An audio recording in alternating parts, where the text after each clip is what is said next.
जब मैं 2021 में 12th पास आउट कर मैं अहमदाबाद आता हूँ अपनी कॉलेज की खोज के लिए, तो मैं यहाँ पर आके एक चीज़ ऑब्जर्व किया कि यहाँ पे जो बसेस की सर्विसेज है वो नेक्स्ट लेवल की है। यहाँ पे जो थोड़े थोड़े डिस्टेंस के लिए हमें ट्रैवल करना हो तो हम BRTS बसेस का यूज़ कर सकते हैं, जो कि बेसिकली इलेक्ट्रिक बसेस होती थी।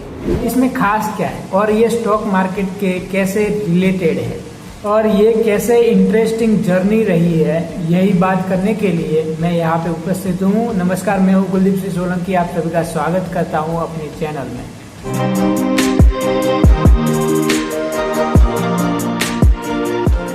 जब मैं आया तब मैंने देखा कि ये सारी बसेज है वो सिर्फ 3 कंपनियों के द्वारा बनाई गई थी।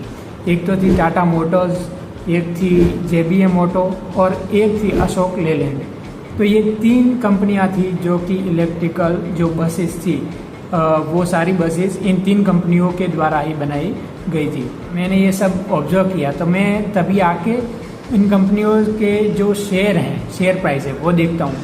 2021 की बात है तो मैं इन कंपनियों की शेयर देखता हूँ तो टाटा मोटर्स अराउंड 250 और 300 के आसपास था। ओके, उसके बाद मैं देखता हूँ JBM ऑटो अराउंड उसी प्राइस पे चल रहा था, 250 से 300 के आसपास, 300 के आसपास चल रहा था। मैं देखता हूँ कि अशोक लेलैंड वो चलता है 150 के आसपास।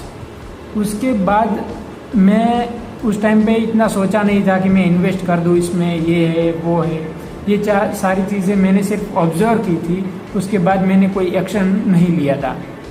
तब जाके मैं देखता हूँ कि न्यूज़ में हर रोज़ न्यूज़ आ रही है कि इलेक्ट्रिकल बसेस की मैन्युफैक्चरिंग बढ़ रही है, कार्बन एमिशन वो कम करने के लिए गवर्नमेंट प्लानिंग कर रही है और कई सारी स्कीम हैं जो कि गवर्नमेंट इलेक्ट्रिकल बस को लाने के लिए प्रोवाइड कर रही है, इलेक्ट्रिकल व्हीकल को लाने के लिए प्रोवाइड कर रही है। उनकी जो कंपनियां होती है उनको भी जो गवर्नमेंट है वो इंसेंटिव्स देती है, उसे PLI स्कीम के अकॉर्डिंग दिया जा रहा था इन इंसेंटिव्स को। तो अब ये सारी चीज़ें कहने का मतलब ये है कि गवर्नमेंट ने इतनी फैसिलिटी प्रोवाइड की थी, इतनी प्रमोशन कर रहे थे ये इलेक्ट्रिकल बस का, इलेक्ट्रिकल व्हीकल्स का। तो उसके बाद अब आज जाके मैं देखता हूँ तो मुझे एक चीज़ ऑब्जर्व होती है कि काश मैंने उस टाइम इन स्टॉक्स में डाल दिया होता पैसा। अब ये मैं क्यों कह रहा हूँ, क्योंकि आज अगर आप देखोगे तो टाटा मोटर्स है वो अराउंड 1000 के आसपास उसका शेयर है, जो कि उस टाइम पे था 250 पे। अशोक लेलैंड का अभी शेयर प्राइस चल रहा है 250 पे, ओके, 250 रुपीज़, और तब चल रहा था 150 रुपये पे। और JBM ऑटो की बात करूँ तो JBM ऑटो चल रहा था 250-300 के आसपास, जो भी 2000 पे चल रहा है। तो दोस्तों आप देख सकते हो कि कैसे ये सारी चीज़ें वर्क करती हैं। तो आपके अराउंड ही आपको देखने को मिलती है, लेकिन ये अपॉर्चुनिटी हम ग्रैब नहीं कर पाते हैं। भी मैंने एक और इंसिडेंस देखा जो कि इलेक्ट्रिकल व्हीकल के रिलेटेड ही था। जब मैं GSRTC में ट्रैवल करता हूँ, जो कि गुजरात की ट्रैवलिंग मतलब दूर दूर का जो ट्रैवल होता है तो उस बस की सर्विस प्रोवाइड करती है GSRTC में एक मैंने इलेक्ट्रिक बस देखी। तो इलेक्ट्रिक बस देखी, उसमें एक नई कंपनी मुझे देखने को मिली और उस कंपनी का नाम था ओलेक्ट्रा ग्रीन टेक। अब ओलेक्ट्रा ग्रीन टेक में देखता हूँ तो तब अराउंड चल रही थी, ये शायद 2021 या 22 की बात है। तब ओलेक्ट्रा ग्रीन टेक चल रहा था, एक शेयर का प्राइस है वो चल रहा था अराउंड 300 के आसपास।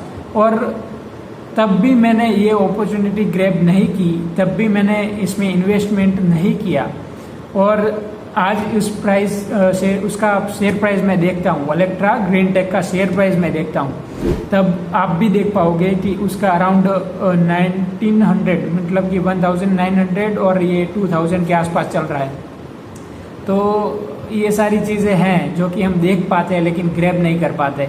उसके बाद अब जाके मैं अपने आप को ऐसे इम्प्लीमेंट किया हूँ कि मैं आसपास जो भी कुछ चीज़ें देखता हूँ, जो भी ऑब्जर्व करता हूँ, उन सारी चीज़ों को मैं नोट कर लेता हूँ अपने फ़ोन के जो नोट के लिए जो भी एप्लीकेशंस आती हैं, फ़ोन में आपके भी आती होगी, तब मैं ये सारी चीज़ें नोट कर लेता हूँ।